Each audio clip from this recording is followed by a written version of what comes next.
जय श्री माताजी. श्रीमातांना नमस्कार करून आपले दोन्ही हात श्रीमातांच्याकडे. आपण पाहतोय श्रीमातांना आणि लक्ष दोन्ही हातांच्या बोटांच्या वरती ठेवायचं.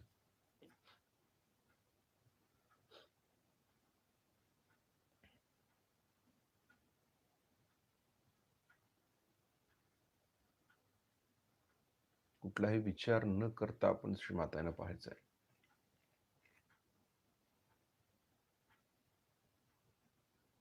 प्रसन्न चित्तानं सहज मध्ये बघायचं.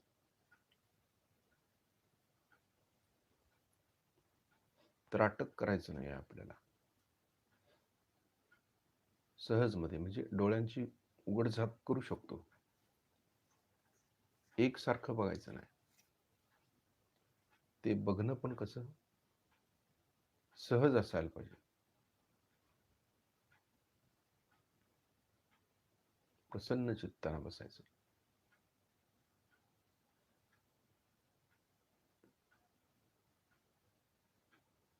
थोडंसं लक्ष आपण श्वासावरती पण देऊया. दीर्घ श्वसन म्हणजे शिस्तीत श्वास आत घ्यायचा, शिस्तीत श्वास बाहेर सोडायचा. जिथपर्यंत आपण श्वास घेतोय तिथपर्यंत आतमध्ये जायचं, तसंच बाहेर यायचं. श्वास सोडताना पण तिथपर्यंत आपण आपलं चित्त द्यायचं आहे. दीर्घ श्वसन बघायचंय श्रीमातांना. लक्ष श्वासावर.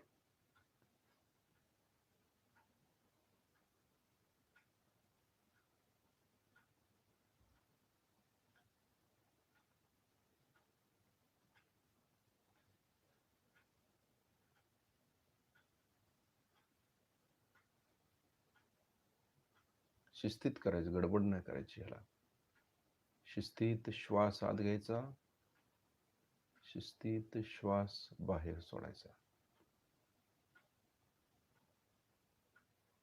कारण प्राणायाम फास्ट मध्ये करायचं नसतं कधी. शिस्तीत, जेवढ्या शिस्तीत कराल तेवढा लाभ जास्त होत असतो आपल्याला. त्यामुळे कुठलीही गोष्ट भरभर करायची नाही, शिस्तीत करायची. श्वास घ्यायचा, शिस्तीत श्वास बाहेर सोडायचा. लक्ष श्वासावरती केंद्रित करायचं आहे आपलं.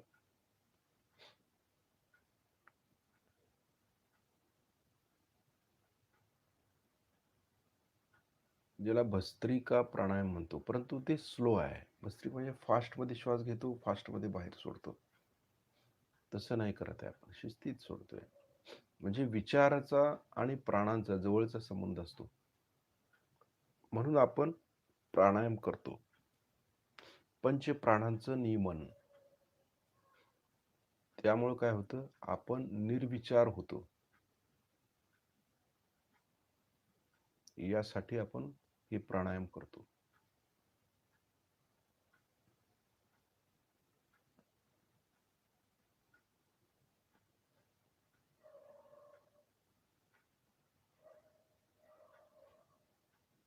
हे करत असताना आपण हे पाहायचं की आपल्या दोन्ही नाकपुड्यातून श्वास आत येतोय का आणि दोन्ही नाकपुड्यातून श्वास बाहेर सोडला जातो का, हे पाहायचं.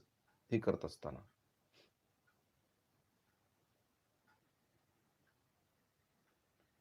जर तसं होत नसेल, एकाच कुठल्या तरी नाकपुडीतून श्वास चालू असेल, तर आपण इम्बॅलन्स आहे किंवा संतुलन आलेलं नाही आपल्याला अजून. आपण मध्य नाडीमध्ये नाही असं म्हणायला काही हरकत नाही. म्हणून तसा प्रयत्न करतोय आपण की मध्य नाडीत आल्यानंतर श्वासोश्वास कसा होतो तेही पाहायचं.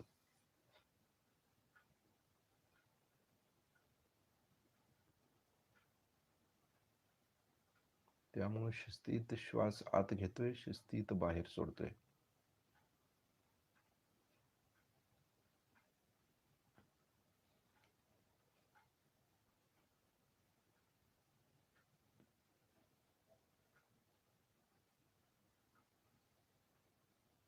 लक्ष हाताच्या बोटावरती पण आहे, श्वासावरती पण आहे, दोन्हीकडे आहे. म्हणजे आपल्या ही जे प्राणायाम करतो आपण, श्वासाचं दीर्घ श्वसन, तर त्याबरोबर आपल्या हातातील व्हायब्रेशन्स देखील वाढत जातात. हे आपल्या लक्षात येईल, कारण विचार कमी झाले. अशा पद्धतीनं पण आपण विचार कमी करू शकतो, दीर्घ श्वसन करून. म्हणून ते प्राणायाम करायचे असतात पहाटेच्या वेळेला. आणि पहाटे आपण काय शुद्ध हवा असते, त्यामुळे दीर्घ श्वसन, अनुलोम विलोम थोडस करू शकतो.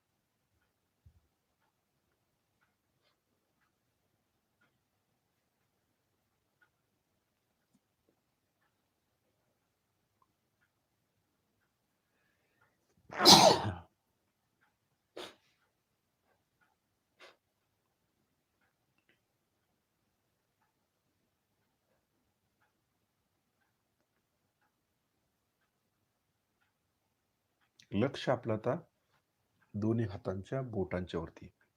श्रीमातांच्याकडून जे चैतन्य येते ते आपण खेचून घेतोय, एकसारख्या व्हायब्रेशन्स.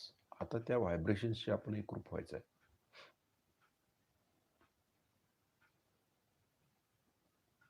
म्हणजे निर्विचारिता आणखी लवकर येईल, कारण चित्त आपलं व्हायब्रेशन्स वरती आहे.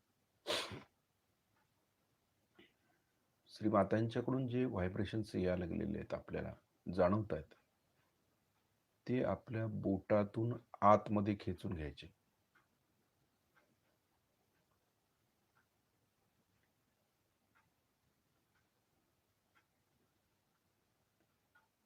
एकसारख्या खेचलेलं चैतन्य मनगटापासून कोपऱ्यापर्यंत घ्यायचं.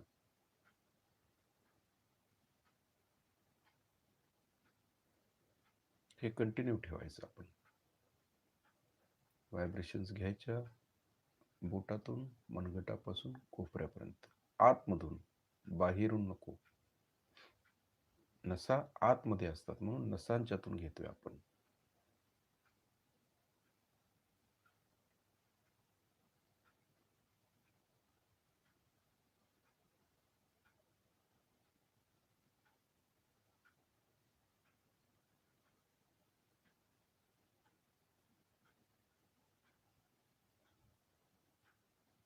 परमचैतन्याशी एकरूप होतोय हाताद्वारे.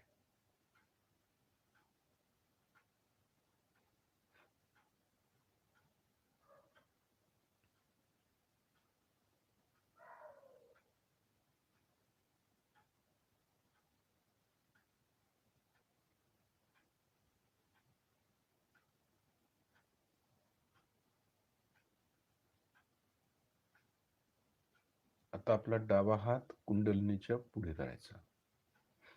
डोळे उघडेच असू देत, श्रीमातांच्याकडे पाहायचं आहे आणि लक्ष कुंडलिनीवरती पण ठेवतोय.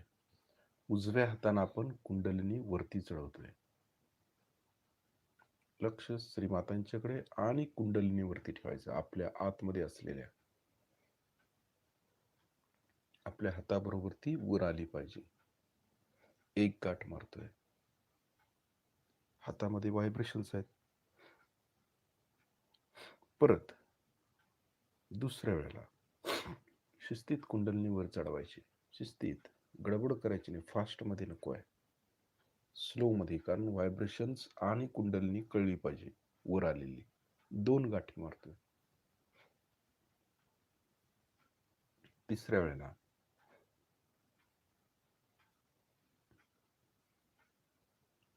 पाठीच्या मणक्यातून आपल्याला ते जाणवावं यासाठी 3 गाठी मारतोय.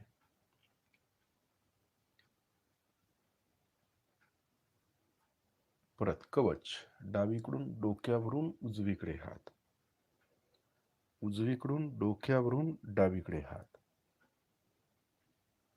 7 वेळा असं करतोय हात. कवच घेतोय. लक्ष कवचावरती ठेवायचं, हातावरती नको. डोळे उघडे ठेवून आपण हे बंधन घेतोय. श्री माताईंना पाहत पाहत हे कवच घेतोय.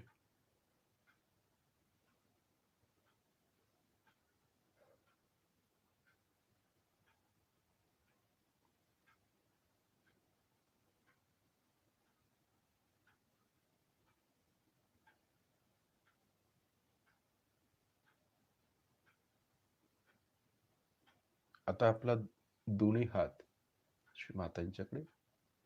आता पहिल्यापेक्षा व्हायब्रेशन्स आपल्याला आणखी वाढलेले दिसतील. श्री मातांच्याकडे पाहतोय.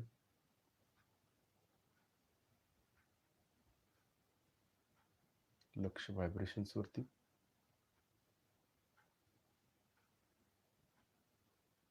आता श्री मातांना पाहत पाहत आपले डोळे आपण बंद करायचे.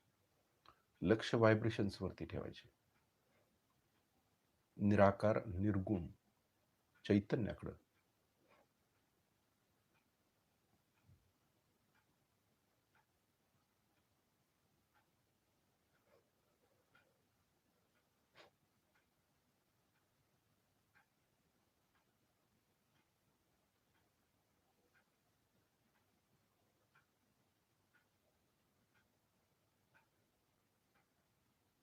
आपला उजवा हात डाव्या स्वादिष्ठान चक्रावर ठेवायचा, म्हणजे जिथं पट्टा बांधतो तिथे.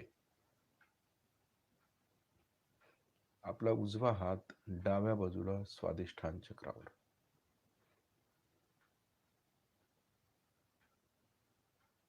आता ज्या ठिकाणी आपण हात ठेवलाय त्या ठिकाणी लक्ष केंद्रित करूया, लेफ्ट स्वादिष्ठानवर. इथं म्हणूया, श्री माताजी कृपा करून आम्हाला शुद्ध विद्या द्या, निर्मल विद्या द्या.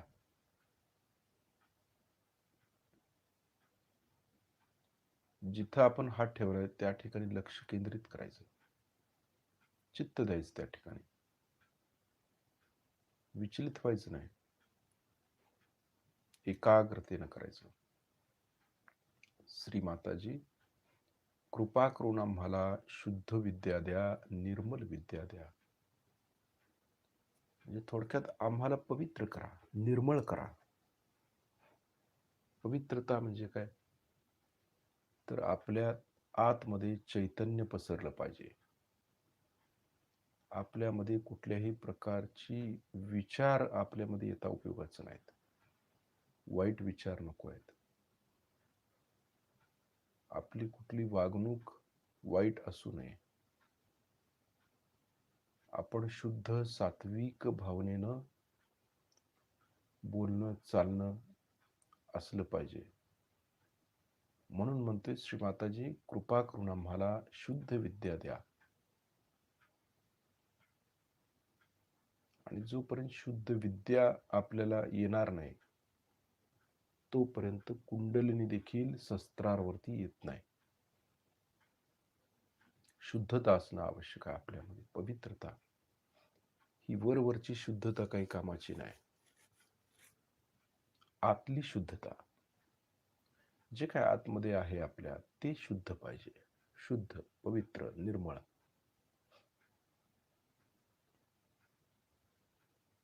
चैतन्यमय पाहिजे. आपलं हृदय स्वच्छ पाहिजे, आपलं मस्तक शांत पाहिजे, शुद्ध पाहिजे. विचार नको, निर्विचारिता. म्हणजे शुद्धता लवकर येते. म्हणजे आपण पूर्णपणे श्री मातांना समर्पित आहोत.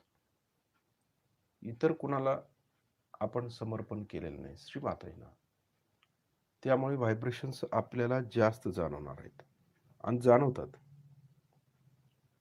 म्हणून समर्पण भावना जी आहे ना, ती याच्यासाठी की आम्हाला चैतन्य जाणवावं आणि आम्ही अधिकाधिक शुद्ध व्हावं, यासाठी येते.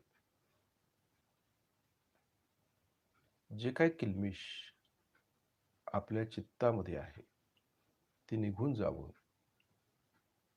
जी काय बाधा आपल्या आतमध्ये आहे ती निघून जावी आणि आपण शुद्ध व्हावं, यासाठी आपल्यातील हे चक्र स्वच्छ असणं आवश्यक आहे.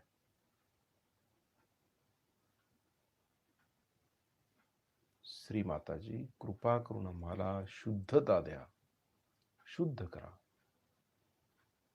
आमचे विचार, आमचे आचार, आमचं हृदय शुद्ध करा, पवित्र करा. म्हणजेच आपण या हृदयामध्ये आत्म्याची स्थापना करू शकू किंवा त्याची जाणीव करून घेऊ शकू.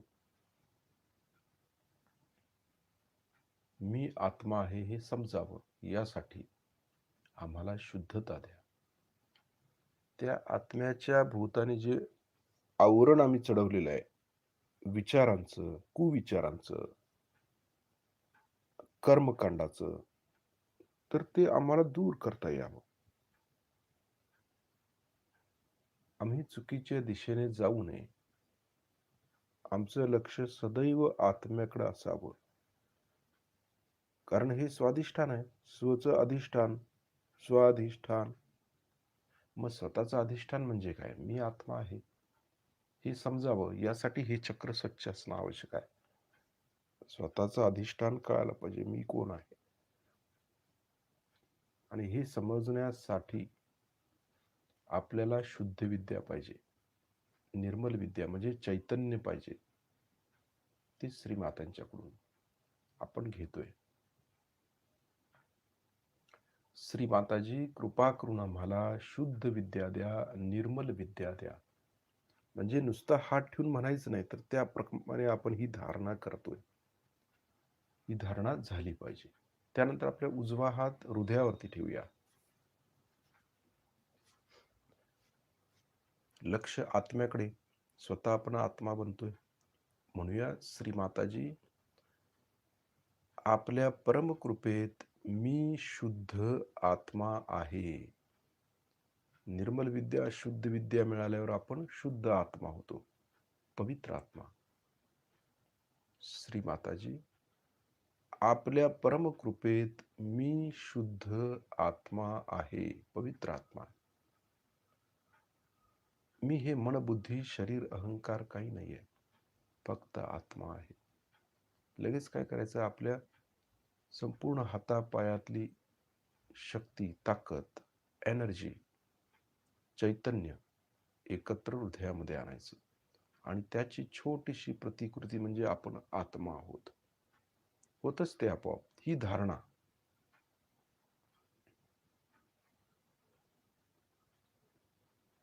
आणि या चैतन्य रूपी आत्म्याने आम्ही आमचा स्थूल देह पाहतो. स्थूल देह आणि सूक्ष्म देह हे बघायचं असतं आपल्याला. साक्षी भावानं तो मी आहे, तो मी आत्मा, की जे हे स्थूल देह पाहतोय साक्षी भावानं, तो क्षेत्रज्ञ आहे, तो मी आत्मा आहे. तो मी त्या परब्रह्माचा अंश आहे. तो मी शिव आहे. तोच मी आत्मा आहे, पवित्र आहे.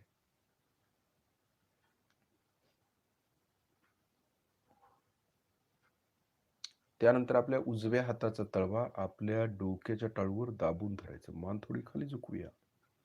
हात दाबून शिस्तीत फिरवायचा. ज्या ठिकाणी आपण हात फिरवतोय त्या ठिकाणी लक्ष केंद्रित करायचं. म्हणायचंय, श्री माताजी, आपण साक्षात श्री सहस्त्रार स्वामिनी आहात. कृपा करून आमच्या सहस्त्रदल कमलामध्ये विराजित व्हा. श्री माताजी, आपण साक्षात श्री आदिशक्ती आहात.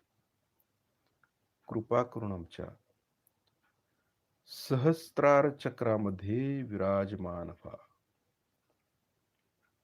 हात दाबून शिस्तीत फिरवायचं.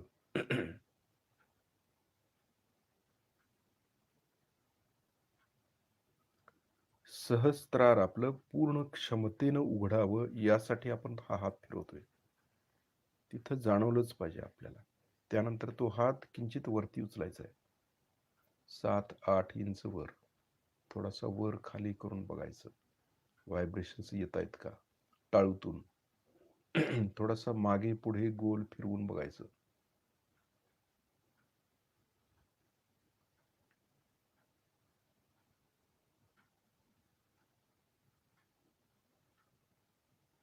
हात खाली घेऊया. चित्ताला बघूया, आपली कुंडलिनी शस्त्रार्चं भेदन करून वर आली का.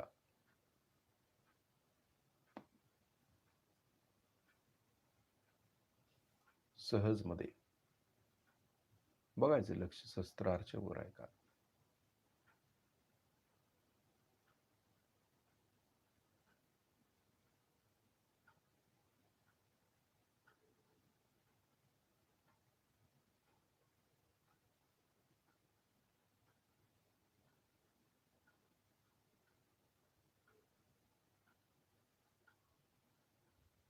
वरती लक्ष आपलं.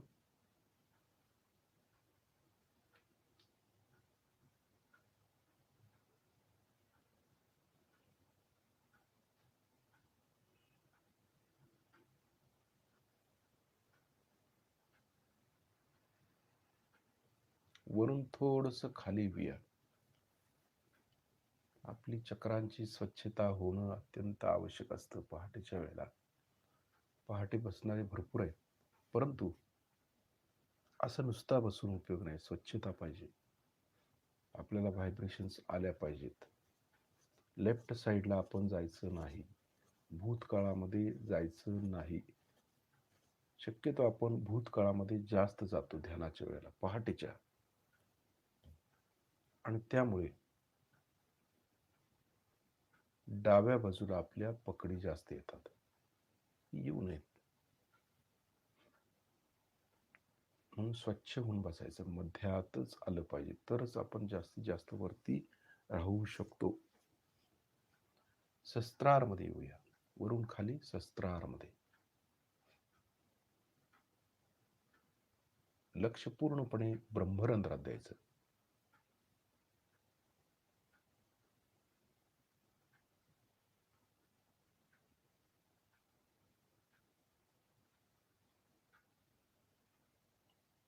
आपल्या ब्रह्मरंध्रामध्ये जाणवतं का बघायचं. ब्रह्मरंध्रातून आज्ञाचक्रामध्ये येऊया, वरून खाली. आज्ञाचक्र टाळ्याच्या वर, बरोबर ब्रह्मरंध्र त्याच्या खाली, कपाळाच्या मागे.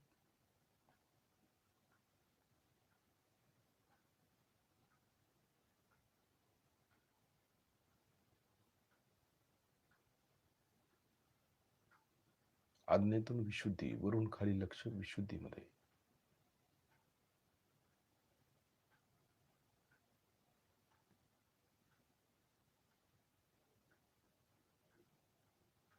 विशुद्धीतून अनाहत, वरून खाली अनाहत पर्यंत यायचं.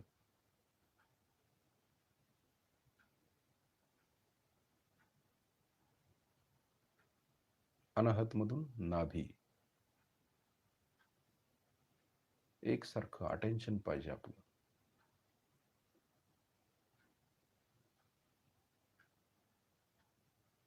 नाभीतून स्वादिष्ठान, वरून खाली स्वादिष्ठान पर्यंत लक्ष.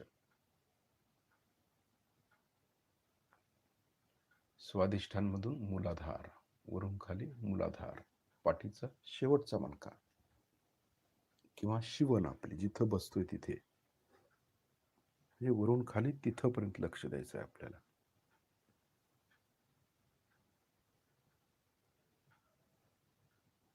त्या जाणीवेत राहायचं. परमेश्वरी जाणीव आहे ती, चैतन्याची जाणीव आहे.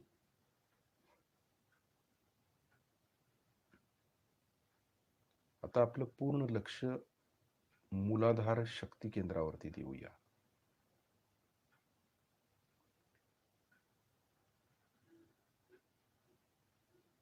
श्री माताजी, आपण साक्षात श्री निर्मल गणेश आहात. कृपा करून श्री गणेश स्वरूपात आमच्या मूलाधार शक्ती केंद्रावरती जागृत व्हा. लक्ष गणेश तत्वावरती द्यायचं.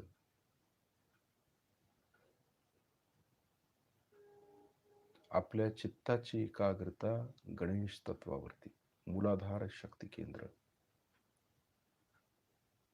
सहज मत द्यायचं, असं काही जबरदस्ती करायची नाही. चक्रावरती होत नसेल तर तसं ठीक आहे, प्रयत्न करायचा. परंतु त्या चक्रावरती लक्ष दिल्यानंतर आपल्याला अधिक आनंद प्राप्त झाला पाहिजे. हे त्यातलं महत्वाचं प्रिन्सिपल आहे. नाहीतर लक्ष देतोय आणि जाणीवसाठी आपण धडपडतोय, तसं होता उपयोगाचं. तिथं चित्त गेलं की चैतन्य कार्यान्वित होतं. ते चक्र फिरल्याचं त्याचा आनंद आम्हाला मिळाला पाहिजे. त्याची आणखी जाणीव वाढवण्यासाठी आपण लम हे बीजाक्षर उच्चारूया. लक्ष मूलाधार शक्ती केंद्रावरती ठेवून जिथं स्वस्तिक तयार केले आपण चित्ताचं मूलाधारमध्ये, आणि ते स्वस्तिक फिरवायचं आहे आपल्याला गोल सव्वी दिशेमध्ये. ते फिरवत असताना लम हे बीजाक्षर उच्चारायचं. लम म्हणून झालं की लक्ष हाताच्या बोटांच्या वरती ठेवायचं आहे आपल्याला. बघा, म्हणजे त्या व्हायब्रेशन्स कळल्या पाहिजेत गणेश तत्वाच्या. आता चालूच आहे. लम म्हणत असताना लक्ष मूलाधार शक्ती केंद्रावर. लम म्हणून झाल्यावर लक्ष हाताच्या बोटांच्या वरती, परत गणेश तत्वावरती. लम लम.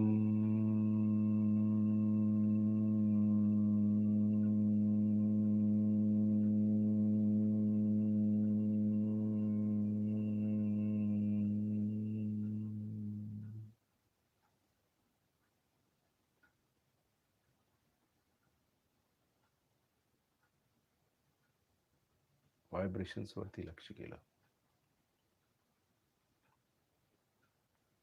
त्यांच्या व्हायब्रेशन्स करतात. परत लक्ष मूलाधारामध्ये गणेश तत्वावरती. स्वस्तिक आपण फिरवतोय गोल.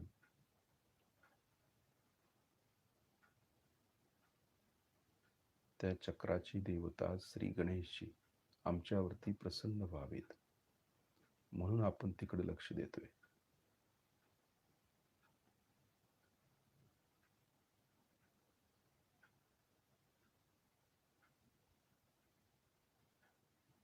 श्री गणेशजी कृपा करून आमच्या मूलाधार शक्ती केंद्रावरती जागृत व्हा. आपण आमच्या मूलाधार शक्ती केंद्रावरती जागृत झाला असाल तर परम चैतन्याद्वारे सुगंधाद्वारे आम्हाला त्याची जाणीव करून द्या.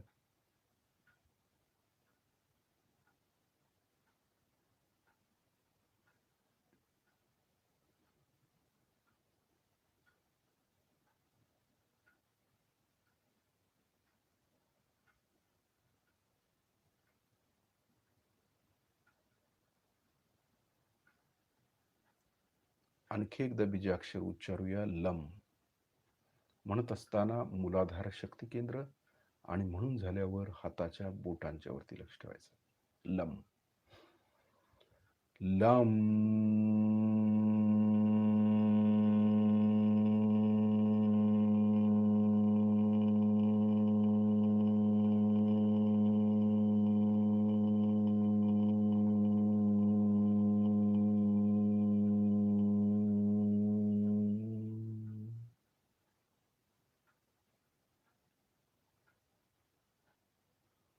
ते चक्र जागृत व्हावं यासाठी. बीजाक्षर म्हणजे कंपन निर्माण होतात. मंत्र किंवा बीजाक्षर म्हणताना आपल्यातून जे कंपन तयार होणार आहे त्या कंपनामुळे या चक्राची देवता जागृत होत असते. म्हणून ही बीजाक्षर आहे. आपण कसंही बीजाक्षर म्हणत नाही तर त्या ध्वनी लहरी ज्याला म्हणतो ना आपण, त्या ध्वनी लहरीतून कंपनातून त्याच्या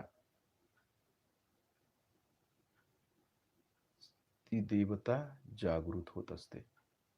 म्हणून घंटा वगैरे असते मंदिरमध्ये. याचं कारण असं आहे की घंटा वाजवली की त्यापासून जे कंपन तयार होतं तो आल्हाददायक कंपन असतो. देवासाठी नाही आहे, ते आपल्यासाठी आहे. घंटा देव जागाच असतो, आपण जाग व्हावं यासाठी ते वाजवायचं असतं. आणि या कंपनामुळे आपल्याला आनंदाची प्राप्ती होत असते.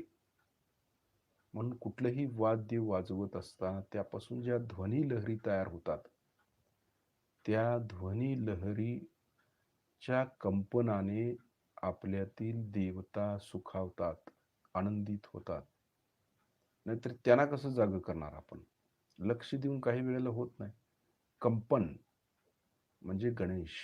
श्री गणेश म्हणजे काय? कंपन, ध्वनी लहरी, ज्याला फ्रिक्वन्सी म्हणतो आपण. फ्रिक्वन्सी असते ना, प्रत्येकाची फ्रिक्वन्सी ठरलेलं आहे. मंत्र म्हटल्यानंतर त्याची फ्रिक्वन्सी वलयापर्यंत जा. कितीपर्यंत वलय आहे हे कळतं या बीजाक्षरामुळे. म्हणून बीजाक्षर पण महत्व आहे, मंत्राला महत्व आहे.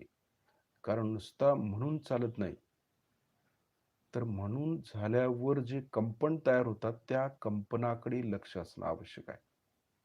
म्हणजे एखादं स्तोत्र आम्ही म्हणतो, स्तोत्र म्हटल्यानंतर ध्वनी लहरी निर्माण होत असतात एकसारख्या फ्रिक्वन्सी, आणि या फ्रिक्वन्सी कुठपर्यंत जात आहेत तिथपर्यंत आपलं लक्ष असणं आवश्यक आहे. म्हणजे आपल्यातून जे चैतन्य बाहेर पडतं कंपनाद्वारे, ते चैतन्य कुठपर्यंत पोहोचतं तेवढं आपलं वलय, त्या वलयापर्यंत जातं. ते तिकडं आपलं सूक्ष्मामध्ये लक्ष असणं आवश्यक असतं. हे समजणं गरजेचं आहे. म्हणून घंटा वाजवली, समजा घंटा आम्ही मंदिरामध्ये वाजवली, त्यापासून जे कंपन तयार होते अगदी सूक्ष्मामध्ये बारीक आवाज नंतर येतो, कंपन म्हणतो त्याला, त्या कंपनाकडे लक्ष देणं गरजेचं आहे.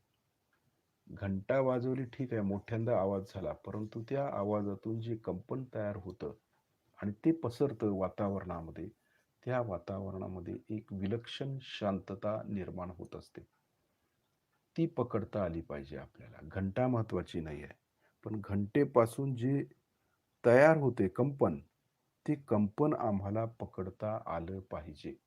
तसंच बीजाक्षरचं आहे. आम्ही बीजाक्षर म्हटल्यानंतर ती देवता तर जागृत होते, परंतु त्यानंतर जे कंपन तयार होणार आहे ना, जे व्हायब्रेशन्स तयार होत असतात, तिकडं आमचं लक्ष असणं आवश्यक आहे. अशा पद्धतीने बीजाक्षर म्हटला तर आपल्याला त्याचा उपयोग होतो. नाहीतर अशी किती पण बीजाक्षर जरी म्हटलात तरी जे पाहिजे तसं बेनिफिट आपल्याला मिळत नाही, समाधान नाही मिळत. म्हणून लक्ष आपलं कंपनाकडे असायला पाहिजे, व्हायब्रेशन्सकडे. आणि जे कंपन ध्वनी लहरी तयार होत आहेत, जसं रेडिओ आहे, रेडिओचं फ्रिक्वन्सी ठरलेली, कुठल्या ह्याच्यावर कुठलं लावायचं ते ठरलेलं आहे आपलं. तशा पद्धतीनं आहे ते, की तो आवाज साऊंड आहे, प्रत्येक ह्याचा साऊंड वेगवेगळा आहे. बघा, भजन म्हणतो आपण वेगवेगळ्या पद्धतीने, जसे राग असतात. रागदारी आपल्याला माहिती आहे, श्याम कल्याण राग, मूलाधार शक्ती केंद्र, त्या पद्धतीनेच ते म्हणायला पाहिजे. म्हणजे ते ट्युनिंग जमलं आपलं, त्या देवतेचं ते ट्युनिंग आहे ना. जसं रेडिओ लावतो आपण, रेडिओ लावताना प्रत्येक बँड हा वेगवेगळा आहे ना, म्हणजे कितीतरी बँड आहेत आपल्यामध्ये.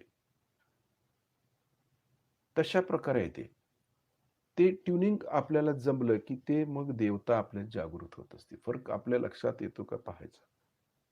म्हणजे ती फ्रिक्वन्सी आपल्याला जमली पाहिजे.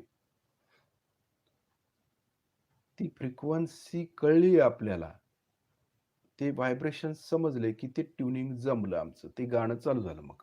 मग बँड बदला, दुसरा बँड लावला, तर दुसरं आम्ही जे स्तोत्र किंवा आम्ही जे शास्त्रीय संगीत म्हणतो त्याचं आलाप किंवा ते वेगळं असतं, किंवा तोडी असेल, यमन कल्याण असेल, आणखी काय असेल, तर तो राग म्हटल्यानंतर तो बँड चालू झाला आमचा, मग ती फ्रिक्वन्सी चालू झाली, त्याचं ट्युनिंग आमचं जमलं पाहिजे. बघा फरक काय आहे तो. म्हणजे हे कळणं गरजेचं असतं आपल्याला. ही सूक्ष्मातल्या गोष्टी आहेत फार. आम्ही म्हणतो हे भजन आम्ही लावावं किंवा हे ऐकावं, काही जणांना ते ऐकावं असं वाटतं, काही जणांना ते शास्त्रीय गायन हार्टवरचं ऐकूया, ठीक आहे, हार्टवरचं आम्ही ऐकतो, त्याचा राग वेगळा असतो. म्हणजे ते राग ज्या वेळेला चालू होतो त्यावेळेला त्याचं ट्युनिंग वेगळ्या प्रकारचं असतं, आणि ते पकडलं जातं, आणि ते पकडलं की ती देवता जागृत होते, आणि मग आपलं कनेक्शन त्याच्याबरोबर लागतं. असा यामध्ये फरक असतो. म्हणून हे आपण लक्षात घेणं आवश्यक आहे की जे आपण म्हणतो ना, त्यापासून ज्या लहरी तयार होत आहेत, त्या लहरींच्याकडे आपलं लक्ष असणं आवश्यक आहे. नाहीतर उगीच नुसतंच बीजाक्षर म्हणायचं आहे आपल्याला, सगळीच बीजाक्षर म्हणतो, सगळी स्तोत्र म्हणतो, परंतु त्याचा काही उपयोग होत नाही आपल्याला. ते म्हणत असताना जे आसपास जे चैतन्य ध्वनी लहरीतून जे चैतन्य कंपन तयार होतं, हे कंपन संपूर्ण घरामध्ये पसरतं आणि घरचं वातावरण आपलं स्वच्छ आणि शुद्ध होतं. म्हणून ते मोठ्याने म्हणायचं असतं. हे आपल्याला लक्षात येणं आवश्यक आहे. आता मूलाधार मधून हळूहळू वरती येऊया आपण. स्वाधिष्ठान मध्ये.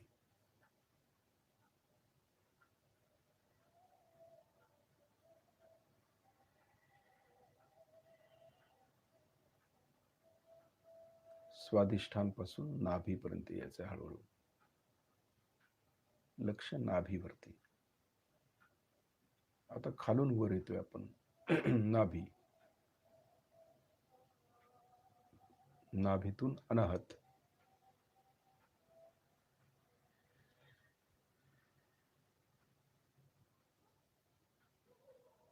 अनाहत मधून विशुद्धी.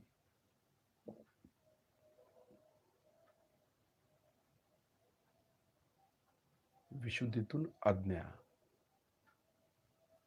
हे बँडच आहेत थोडक्यात. रेडिओ लावताना आपण बँड लावतो ना, 91.1, 91.2, 102.1 असे जे बँड आहे. सांगली केंद्र आहे, पुणे केंद्र आहे, मुंबई केंद्र आहे. ही प्रत्येकाची केंद्र वेगवेगळी असतात, परंतु ट्युनिंग जमलं की व्हायब्रेशन्स यायला चालू होतात. तिथल्या फरक लक्षात येतोय का बघायचं. म्हणजे काय होतं नेमकं आपल्यामध्ये. या ज्या लहरी असतात, या लहरी संपूर्ण सोडल्या गेलेल्या असतात. म्हणजे परमात्मा सगळीकडे आहे म्हणतो ना आपण, सगळीकडेच आहे. फक्त आपलं बँड कुठलं चालू आहे तेवढ्या व्हायब्रेशन्स आपल्याला जाणवणार, तिथलं ट्युनिंग आपलं जमणार. म्हणून आपण कायम शस्त्रामध्ये का राहतो, तर सगळे बँड आपले चालू पाहिजेत, एकच नको आहे. म्हणजे त्या सगळ्याची जी फ्रिक्वेन्सी आहे ती आम्ही खेचून घेऊ शकू. त्याच्या ध्वनी लहरी परमेश्वरानं सोडलेल्या आहेत. वरून जे चैतन्य रूपात ते येत आहेत, ते आम्हाला कॅच करता आलं पाहिजे. रेडिओ सारखं, म्हणजे आमचं रेडिओ चालू पाहिजे आतलं, तो बँड चालू पाहिजे, म्हणजे ते चक्र जागृत पाहिजे, त्या लहरी आमच्या जागृत पाहिजेत. तर आम्हाला ते कॅच करता येतात. म्हणजे त्या व्हायब्रेशन्स आम्ही पकडतो. थोडक्यात काय, व्हायब्रेशन्स पकडतो. जसं रेडिओ ध्वनी लहरी कॅच करतं तिथनं सोडलेलं, प्रत्येक बँडच्या प्रत्येक लहरी ते सोडत असतात. बघा कसं गणित आहे. परंतु आपण कुठलं पकडतो, बरोबर ते बँड लावल्यावर तेच गाणं कसं वाजतं त्या बँड मधलं. तसंच आहे आपल्यात आतमध्ये. हा जो रेडिओ आहे, म्हणजे चैतन्य रूपी आपलं चित्त, की त्या चक्रावरती लक्ष गेलं किंवा ते बरोबर त्या लहरी कॅच करतं आणि त्या व्हायब्रेशन्स आपल्याला यायला सुरुवात होते. म्हणजे हा फरक आहे त्याच्यामध्ये. म्हणून आपण सूक्ष्मामध्ये जास्त लक्ष द्यायचं आणि त्या चक्रावरती लक्ष दिलं की ते बरोबर ट्युनिंग आपलं जमतं. त्या लहरी जागृत होतात. म्हणजे लहरीवरती लक्ष पाहिजे, कंपनावरती लक्ष पाहिजे, वलयावरती लक्ष पाहिजे. वलय म्हणजे काय हे आपल्या लक्षात आलं, परंतु वलयामध्ये जाण्यापूर्वी म्हणजे श्रीमातांनी किती सूक्ष्मात सांगितलेलं आहे की शस्त्राच्या वरती ज्यावेळी आम्ही जातो, अर्धबिंदू, बिंदू, वलय आणि प्रदक्षिणा, म्हणजे ही जे वलय अवस्थेला गेलं की आमच्या भोवतीचं वलय आम्हाला समजतं. आणि ज्या वेळेला हे कंपन म्हणजे ही जी चैतन्य लहरी आपल्यातून जागृत होतात, ती पकडण्याची ताकद आपल्याला निर्माण होते. या वलयामुळे होतं. म्हणजे कंपन लहरी कशा आहेत, वलयासारख्या आहेत ना. म्हणजे जो मंत्र आम्ही म्हणू किंवा जे बीजाक्षर आम्ही म्हणू, त्यापासून जे वलय तयार होत असतं आपल्या भोवतानी, जे कंपन तयार होतं, ते कंपन बाहेर जाऊन वलयाला जाऊन धडकत असतं. म्हणजे आपलं वलय कुठपर्यंत आहे ते या कंपनाद्वारे समजणार असतं. म्हणून कंपनाकडे लक्ष द्यायचं आहे. घंटा वाजवली बरोबर आहे, पण घंटेनंतर जो नाद ब्रह्म जागृत होणार आहे, कुई एकसारखं वाजतं ते घंटेनंतर आणि ते बरं वाटतं कानाला आपल्याला. कारण एक प्रकारची शांततेचं कंपन तिथे निर्माण झालेलं असतं. म्हणून तंतुवाद्य जी वाद्य आहेत ना, त्या वाद्याला महत्व त्यामुळंच आहे की आम्ही शहनाई ऐकतो, त्याची फ्रिक्वेन्सी वेगळी, त्याचं साऊंड वेगळा, त्यामुळे वेगळं कंपन तयार होतं. तबला आहे, तबल्याचं कंपन वेगळ्या प्रकारचं असतं, त्याने हार्ट आपल्याला व्यवस्थित वाटतं. म्हणून शिवजींच्या हातामध्ये डमरू असतो. डमरू वाजवतो, कारण डमरू वाजवल्यानंतर त्याचं कनेक्शन किंवा ती जी फ्रिक्वेन्सी तयार होते किंवा जे कंपन तयार होतात ते हार्टशी रिलेटेड असतात. आपलं हार्ट त्यामुळं असं थरथरतं किंवा त्याच्यावरती जास्त जाणवायला चालू होतं. म्हणून प्रत्येकाचं जे काय वाद्य आहे ना, त्या वाद्याला महत्त्व आहे आणि त्या प्रमाणात ते चक्र, ती देवता आपल्यात जागृत होत असते. याचं हे महत्त्व आहे. विशुद्धीतून आज्ञेमध्ये येऊया. खालून वर. आज्ञेतून शस्त्रार. आता शस्त्रारचं बीजाक्षर काय आपल्याला माहिती आहे? ओम. कारण या ओम मध्ये सगळी बीजाक्षर आहेत. ओमला फार महत्व आहे. आम्ही सारखं ओम म्हणतो, ओम ओम सारखं करतो. आपल्याला मानसिक समाधान मिळतं त्याच्यामुळे जास्त. याचं कारण काय? याचं कारण असं आहे की ओम मध्ये जी फ्रिक्वेन्सी आहे ना ती फास्ट आहे, जोरात आहे. त्याचं कंपन जे आहे ना, त्याचं जे वलय आहे ते वलय प्रचंड मोठं आहे. प्रत्येकाचं वलय असतं ना, जे कंपन म्हणण्याची पद्धत पण आहे आणि त्या प्रमाणात ते वलय वाढलं की आपल्यामध्ये शांतता निर्माण होते, कंपन तयार होतं. म्हणूनच या कंपनाला महत्वाचं असतं. ध्यानामध्ये देखील या कंपनाला अधिक महत्व आहे. मंत्र यासाठीच म्हणायचे असतात, स्तोत्र यासाठीच म्हणायचे असतात. बरं, नुसता म्हणून चालणार नाही, तर त्या कंपनाकडे पण लक्ष दिलं गेलं पाहिजे. आता आपल्याला ओम हे बीजाक्षर म्हणायचं आहे, लक्ष शस्त्रारमध्ये पण ठेवायचं आहे. म्हणून झाल्यानंतर लक्ष व्हायब्रेशन्स वरती ठेवायचं, म्हणजे कंपनावरती ठेवायचं आहे. कशा प्रकारे व्हायब्रेशन्स येतात, कंपन कशा प्रकारे पसरलं जातं ते बघायचं. ओम.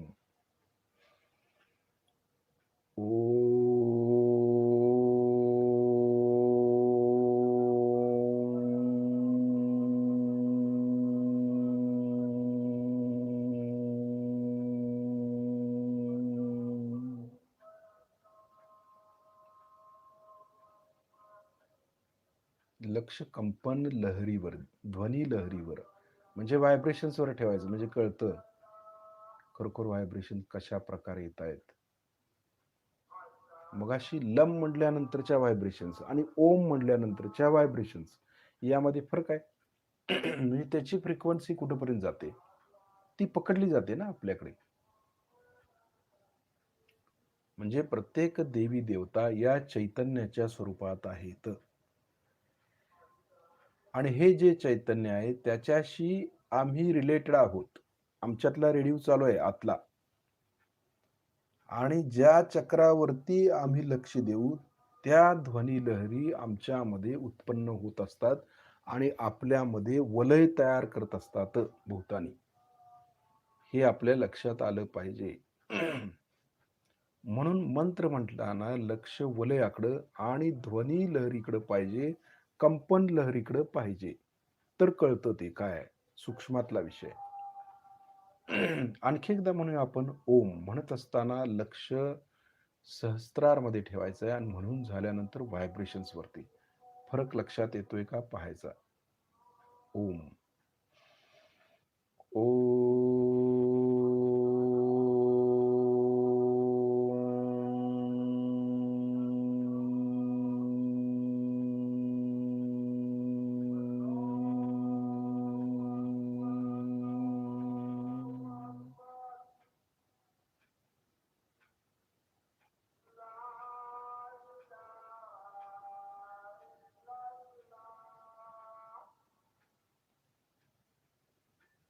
व्हायब्रेशन्स मध्ये फरक पडतो लगेच, हे कळणं आवश्यक आहे. या ध्वनी लहरी समजणं आवश्यक असतं.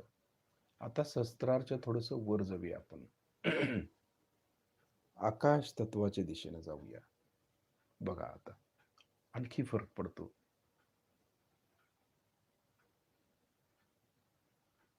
हे झालं खालचं, म्हणजे देहातलं झालं, देहामधल्या चक्रातलं झालं. आता देहातीत अवस्था म्हणजे शस्त्रारच्या वर जातोय आपण, हळूहळू हळू वरती जातो. त्या व्हायब्रेशन्स वेगळ्याच आहेत. आता त्याच्या ज्या वरच्या व्हायब्रेशन्स आहेत त्याचं जे बीजाक्षर आपण म्हणतो ते लम, आणखी एकदा म्हणायचं आहे आपल्याला लम, परंतु लक्ष आकाश तत्वामध्ये ठेवून म्हणायचं आहे लम.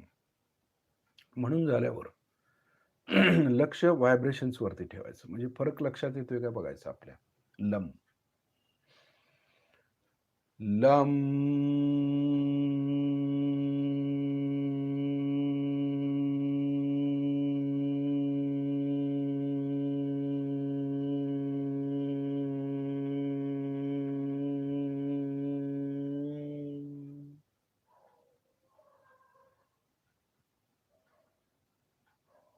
फरक लक्षात येतोय का बघायचं. त्या व्हायब्रेशन्स कशा आहेत म्हणताना, कुठल्या टोनिंगने म्हटलं, चढ उतार कसे आहेत याच्यावरती सगळं अवलंबून असतं. आम्ही फार आवाज पण करू शकत नाही. रेडिओ लावलेला आहे तर तो कानाला गोड वाटला पाहिजे आम्हाला. ते बँड कुठलं लावलेलं आहे त्याचं गोड वातावरण पाहिजे, त्या ट्युनिंगमध्ये पाहिजे. बरोबर, ट्युनिंग जमलं पाहिजे म्हणतो ना आम्ही, ज्याला रिदम म्हणतात, तो शिवांचा असतो. तो रिदम जमला की सगळं जमलं, मग आमचं सगळं व्यवस्थित आहे असं म्हणाल काय हरकत नाही. सगळ्या रेडिओ सारखाच प्रकार आहे, हा टेप रेकॉर्डर सारखाच प्रकार आहे. म्हणजे मॅग्नेटिझम आहे ना सगळीकडे. हे मॅग्नेटिझम काय आहे हे समजतं या ध्वनी लहरीमुळे. म्हणून आम्ही शास्त्रीय संगीताला का महत्त्व देतो. धाड धाड धाड जे संगीत वाजतं ते आम्ही त्याला महत्त्व जास्त देत नाही. त्याने कर्ण बधीर होतात, आपले मेंदू बधीर होतो. परंतु शास्त्रीय संगीत ऐकल्यानंतर देवी देवता जागृत होतात. कंपन लहरी, ध्वनी लहरी जागृत झाले की त्या देवता जागृत करतात, ती चक्र जागृत करतात. म्हणून आम्ही शास्त्रीय संगीत ऐकतो. यातला फरक आपल्याला लक्षात येतो सहजविज्ञानाच फक्त. लक्ष शस्त्राच्या वरती ठेवूया. हळूहळू आपली कुंडलिनी शस्त्राच्या वर जाऊया. आकाश तत्व पूर्ण एकरूप व्हायचं, त्याशी जोडलं जायचंय, त्या परमशक्तीशी जोडलं जायचंय.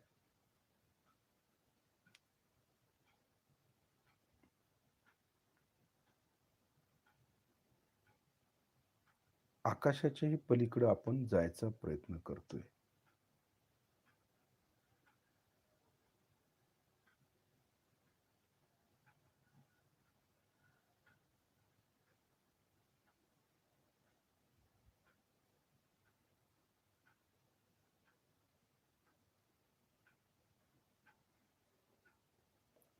कंपनाचा आवाज, आता मग अशी आपला विषय कंपनाचा आहे, म्हणजे ध्वनी लहरी, कंपन लहरी. हे का ऐकायचं तर एक प्रकारची शांतता आपल्याला मिळत असते. म्हणूनच आपण देवळामध्ये घंटा पण वाजवतो, टाळ कुटतो, काय ना काय असं की ज्याने ध्वनी जास्त निर्माण होतील, कंपन जास्त निर्माण होईल, आणि ते कानाने ऐकल्याबरोबर आपल्याला शांतता प्रदान मिळते, शांतता मिळते आपल्यामध्ये, आम्ही शांत होतो. तशाच प्रकारे आपण एक हे ऐकायचं आहे. त्यातून ध्वनी ज्या निर्माण होत आहेत ना, त्या ध्वनीतून आपल्याला एक प्रकारचा आनंद मिळेल. बघा, लक्ष शस्त्राच्या वरती आकाश तत्वामध्ये ठेवून त्याचा आनंद घ्यायचा आहे आपल्याला.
How will an SCNG car help me to save more?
Hey, are you in search of staffs for your office, shops, or business? Then stop worrying about it. Post your staff requirements on the Work India website and have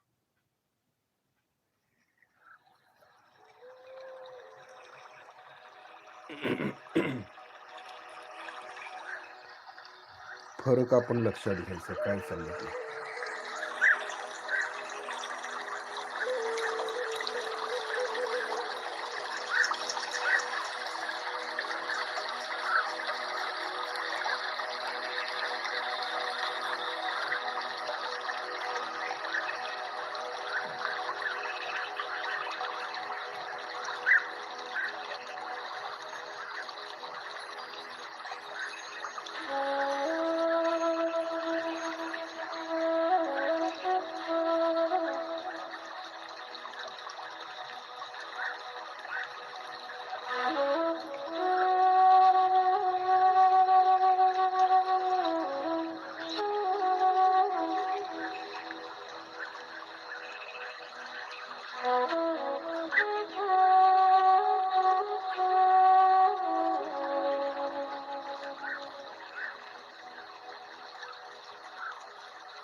लक्ष आपलं वरतीच आहे.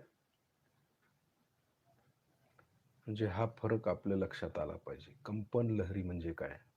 जसं आपण पशु पक्ष्यांचा आवाज ऐकतो, निसर्गामध्ये जलाचा आवाज ऐकतो, त्याने आम्हाला समाधान मिळतं. ते जे कंपन आहे ना, ते कंपन आपण तयार करायचं असतं आपल्या आवाजातून, साऊंडमधून. त्याला रागदारी म्हणतात. त्या रागातूनच जे कंपन तयार होत असतं, त्याने आपल्या चक्रावरची देवता जागृत होत असते कंपनाने. निगेटिव्हिटीला देखील आपण कंपनाने मारतो. आवाज, साऊंड, मंत्र म्हणून आपण निगेटिव्हिटी कमी करू शकतो. याचं कारण हे व्हायब्रेशनने कमी करू शकतो. याचं कारण हे की व्हायब्रेशन म्हणजे कंपनच आहे चैतन्याचं. आवाजातून जे कंपन तयार होतं ते त्याला लागतं. म्हणजे ह्या सर्व सूक्ष्मातल्या गोष्टी आपण शिकून घेणं आवश्यक आहे. या कंपनाने अनेक कार्य घटित होत असतात. साऊंड म्हणजेच गणेश, श्री गणेश तत्व, हा फरक आहे यातला. आता हळूहळू आपले डोळे उघडूया, श्री माताईंना पाहूया. लक्ष शस्त्राच्या वरती आहे, व्हायब्रेशन्स वरती आहे. बघतोय श्री माताईंना.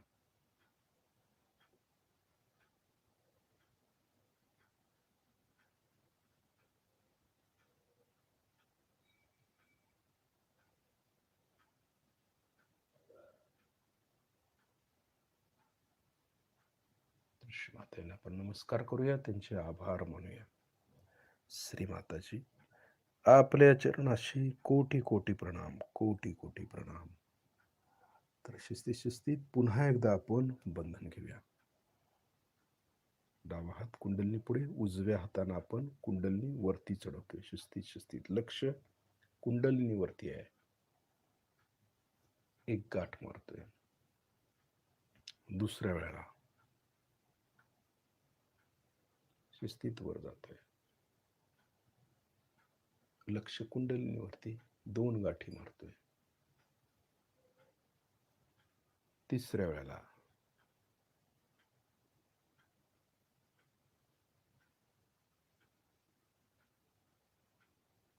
तीन गाठी मारतोय. त्यानंतर कवच, डावीकडून डोक्यावरून उजवीकडे हात, उजवीकडून डोक्यावरून डावीकडे हात. कवच तयार झालं. लक्ष कवचावरती ठेवायचंय. बंधन घेत असताना. वलय म्हणजे काय हे आता हळूहळू आपल्या लक्षात आलं. शस्त्राच्या वर गेल्यानंतर हाच फायदा आहे की आपल्याला सर्व चक्र, सर्व जाणीव, सर्व स्थिती प्राप्त होते. श्रीमाता इथे ज्ञान देत आहेत. हे वलय.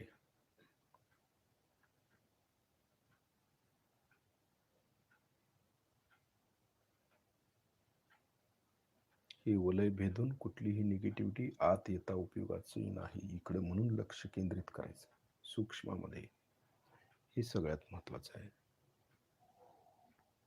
आज दिवसभर आपलं चित्त शस्त्राच्या वरतीच ठेवायचं आहे आणि आपल्या वलयावरती लक्ष केंद्रित करायचं आहे. या दोन गोष्टीकडे लक्ष ठेवून आपण दिवसभर राहायचं आहे. जय श्री माताजी.